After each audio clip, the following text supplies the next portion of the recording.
மும்பை தாக்குதல் நமக்கு தெரியும். 26/11 அப்படின்னாலே மும்பை தாக்குதல் தான்பாங்க. இதன் மூளையாக செயல்பட்டவன் தஹாவூர் ராணா அப்படிங்கிறவன். இவனுக்கு கனடா சிட்டிசன்ஷிப்பும் இருந்தது அப்படிங்கிற ஒரு விஷயம். ஆல்ரெடி அந்த வழக்கு விசாரணை போயிட்டுருக்கு. இப்போ என்னென்னா, ஏற்கனவே நமக்கு கனடா பிரதமராக இருந்தார் ஜஸ்டின் ட்ரூடோ.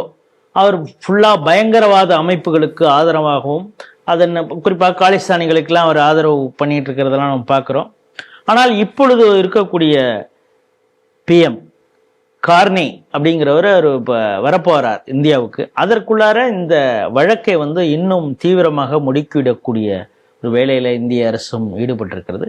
அதையும் சீக்கிரம் செய்யணும், அவர் வரத்துக்குள்ளார அதை முடிக்கணுங்கிற ஒரு நெருக்குதல் கனடா கவர்மெண்ட்டுக்கும் இந்திய அரசு தரப்பில் கொடுக்கப்பட்டிருக்கிறதுன்னு ஒரு செய்தி வந்திருக்கு. இதை எப்படி பார்க்குறேன்? நீங்க சொல்லக்கூடிய தன்வர் ஹுசேன் ராணா இல்லையா? தஹவூர் ஹுசேன் ராணா என்கின்ற பாகிஸ்தானுடைய இராணுவ அதிகாரியாக இருந்து அந்த மும்பை தாக்குதலுக்கு சதித்திட்டம் தீட்டிய மூளையாக செயல்பட்டவர். அதே போல ஐஎஸ்ஐயினுடைய அதிகாரியாக அதன் பிறகு இருந்தார். அப்புறம் கனடாக்கு குடியுரிமை வாங்கி போயிட்டார். இப்போ அமெரிக்காவில் பதுங்கி இருந்தார். நீங்க பார்க்கலாம், இதுக்கு முன்பு இந்த கனடாவில் பல பேர் இதே போல நம்ம நாட்டுக்கு எதிராக இருந்த பயங்கரவாத செயலில் ஈடுபட்டவர்கள் பல பேர். நீங்க எல்லாம் என்ன சொன்னாங்க, ரான்னு சொல்லுவாங்க. ரா தான் இப்படி செய்யுதுன்னு யாராவது போட்டு தள்ளிடுவாங்க. அந்த யாராவது யாரும் தெரியாது. அந்த மாதிரி யாராவது இவரை போட்டு தள்ளாம இவர் சட்டத்தின் பிடியில் கொண்டு ஒரு போராடி 17 ஆண்டுகளுக்கு பிறகு கொண்டு நிறுத்தியிருக்காங்க, பெரிய போராட்டத்துக்கு பிறகு. அதனால உண்மை வெளிவர நிறைய வாய்ப்பு இருக்கிறது. இந்த சதித்திட்டத்தின் பின்னணியில பாகிஸ்தான் இருக்கிறது என்கின்ற உண்மை இப்ப வெளியில வரும். பாகிஸ்தான் ஒரு பயங்கரவாத நாடு நம்ம சொல்லிட்டு இருக்கோம். அதற்கான ஆதாரங்கள் இப்ப சட்டத்தின் மூலமாக, கோர்ட்டின் மூலமாக உலகத்துக்கு வெளிச்சத்துக்கு வரும். நம்ம சிந்து நதி ஒப்பந்தத்தை நிறுத்தி இருக்கோம். ஏன்னா blood and water cannot flow together. இப்ப பாகிஸ்தான் டெரரிஸ்ட் கண்ட்ரி என்பதற்கான ஆதாரம் இதன் மூலம் வெளியில வரும். ஆகவே ஒரு அருமையான முடிவு இது. இந்த சமயத்துல பாருங்க, நம்முடைய சோனியா அம்மையார் ஒரு விஷயம் சொல்லியிருக்காங்க. அந்த ராணா இது வரைக்கும் தன்னுடைய குற்றத்தை தானே ஒத்துக்கவே இல்லை. அதனால நியாயமான முறையில் நீங்க இது நடத்தணும். ஒரு கங்காரு கோர்ட்டாக இருக்கக்கூடாது. அப்பதான் எனக்கே கங்காரு கோர்ட்னு எனக்கு தெரியாது. போய் பார்த்தோம்னா ஒரு சும்மா கோர்ட்டுங்கிற பேர்ல ஒப்புக்கு நடக்கூடிய கோர்ட்டு அப்படின்னு அர்த்தமா.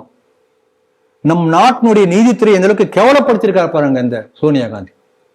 காங்கிரஸ் எப்படிப்பட்ட கட்சி என்பதும் இதன் மூலம் தோலுரித்து காட்டப்பட்டிருக்கிறது. அதனால இதிலே பாருங்க, இந்த சிதம்பரம் இந்த டெரரிஸ்ட் அட்டாக் சமயத்துல பாத்தீங்கன்னா, அதுக்கு முன்புலாம் இந்த தொடர்ச்சியா நடந்த பல சம்பவங்களை பாத்தீங்கன்னா, நம்ம நாட்டினுடைய அந்த எந்திரங்களை கொண்டு போய் அச்சடிக்கூடிய எந்திரங்களை பாகிஸ்தான் கொடுக்கிறார். பாகிஸ்தான் கள்ளத்தனமாக அச்சடிக்கப்பட்ட பணம் கோடிக்கணக்கில் கேரளாவுக்கு அந்த கிழக்கு கடற்கரை, இப்ப நம்ம மேற்கு கடற்கரை முழுக்க, இப்ப நீங்க மங்களூர்ல இருந்து ஆரம்பித்து எக்ஸ்டென்ஷன் ப்ராஜெக்ட்னு சொல்கிறார்கள்.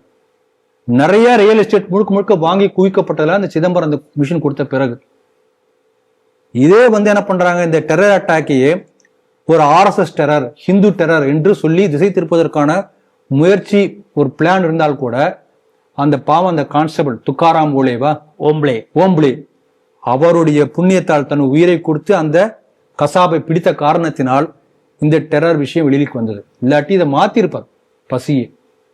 ஆகவே காங்கிரஸ் செய்த துரோகமும் வெளிக்கு வரும். எந்த அளவுக்கு துரோகம் செய்திருக்கு காங்கிரஸ், அது வரும். அதனால இதை பொறுத்த வரைக்கும் என்னன்னா, இந்த இவரை பிடித்த உடனேயே இவருக்கான கனடாவுடைய அந்த சிட்டிசன்ஷிப் அதை கேன்சல் பண்ணியிருக்காங்க. அதுக்கு அவங்க ஒரு காரணம், வேற ஏதோ காரணம் சொல்றாங்க. தகவலை மறைச்சிருக்காரு, பொய்யான தகவல் கொடுத்துட்டாரு, இத்தனை நாள தெரியாதானே. அப்போ என்ன அர்த்தம்னா, நமக்கு ராஜதந்திர ரீதியான ஒரு பெரிய வெற்றி கிடைத்திருக்கிறதுன்னு அர்த்தம். இன்டர்நேஷனல் ரிலேஷன்ஷிப்ல இந்தியா ஒரு நல்ல வலிமையான இடத்துல இருக்கிறது. ஆகவே it's a strategic win for our Indian diplomacy என்று நாம் எடுத்துக்கொள்ள முடியும். பயங்கரவாதத்துக்கு எதிரான ஒரு சட்டம் வந்திருக்கிறது, பிரகார் என்கிற சட்டம்.